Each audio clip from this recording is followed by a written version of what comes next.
وَمُصَدِّقًا لِمَا بَيْنَ يَدَيَّ مِنَ التَّوْرَاةِ، اور تصدیق کرتا ہوا آیا ہوں اپنے سے پہلی کتاب توریت کی۔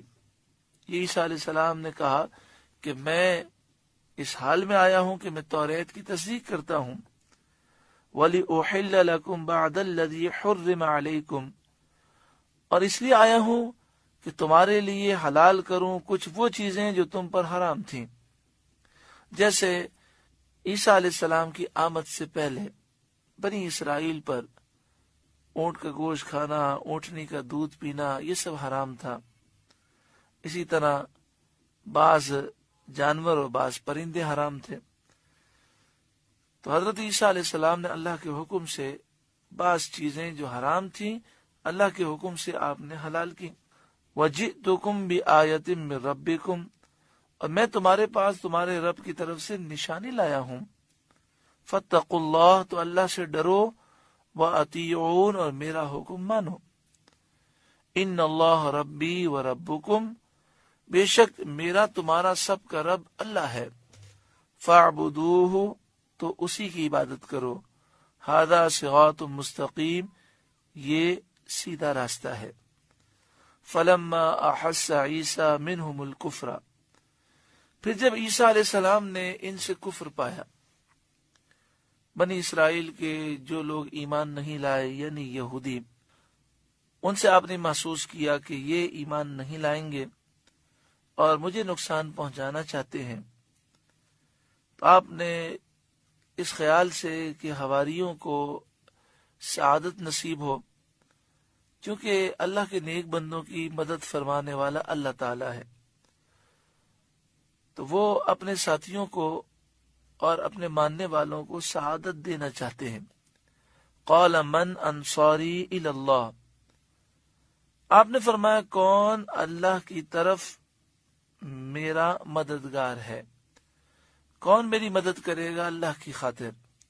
قال الحواریون، حواریوں نے کہا نحن انصار اللہ، ہم اللہ کے مددگار ہیں، یعنی اللہ کے دین کے مددگار ہیں، اللہ کی رضا کے لیے ہم آپ کی مدد کریں گے۔ ان حواریوں کی تعداد 12 تھی۔ یہ 12 وہ شخص تھے جو آپ پر سب سے پہلے ایمان لائے اور آپ کے ساتھ رہے، اور یہ مخلص تھے۔ آمنا باللہ، ہم اللہ پر ایمان لائے، واشہد بأننا مسلمون، آپ گواہ ہو جائیں کہ ہم مسلمان ہیں۔ اس سے معلوم ہوا کہ عیسیٰ علیہ السلام نے بھی اسلام کی دعوت دی، ہر نبی نے اسلام کی دعوت دی اور ہر نبی کے ماننے والے مسلمان تھے۔ یہودیت عیسائیت یہ بات کی پیداوار ہے۔ ربنا، اے ہمارے رب، آمنا بما انزلتا، ہم اس پر ایمان لائے جو تو نے نازل کیا، واتبعنا الرسول، اور ہم نے رسول کی پیروی کی، فاکتبنا مع الشاہدین، تو ہمیں حق پر گواہی دینے والوں میں لکھ لے۔ وَمَكَرُوا وَمَكَرَ اللَّهُ، اور کافروں نے مکر کیا، اللہ نے ان کے ہلاک کرنے کی خفیہ تدبیر فرمائی۔ واللہ خیر الماکرین، اور اللہ سب سے بہتر چھپی تدبیر والا ہے، اللہ کی خفیہ تدبیر سب سے بہتر ہے۔ کیا مکر کیا کافروں نے؟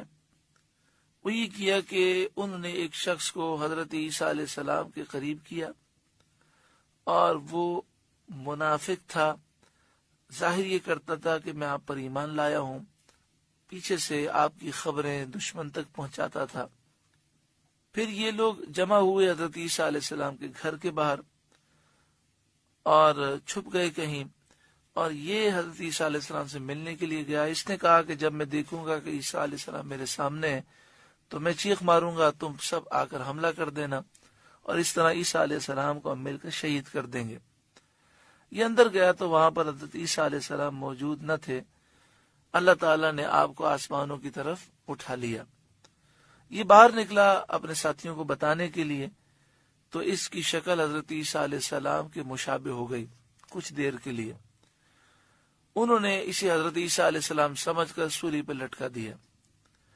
جب اسے پھانسی دے دی تو اس کے بعد ان پر یہ ظاہر ہوا کہ یہ تو ہمارا اپنا ساتھی ہے، تو انہوں نے اس کی لاش کو ٹھکانے لگا دیا اور لوگوں میں مشہور کر دیا کہ ہم نے حضرت عیسیٰ علیہ السلام کو شہید کر دیا۔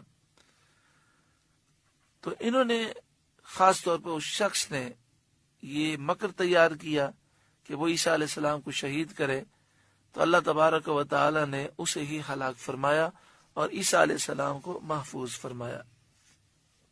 پیارے آقا صلی اللہ علیہ وآلہ وسلم نے ارشاد فرمایا، حضرت عیسیٰ علیہ السلام میری امت پر خلیفہ ہو کر نازل ہوں گے، سلیب توڑیں گے، خنزیروں کو قتل کریں گے، 40 سال رہیں گے، نکاح فرمائیں گے، اولاد ہوگی، پھر آپ کا وصال ہوگا۔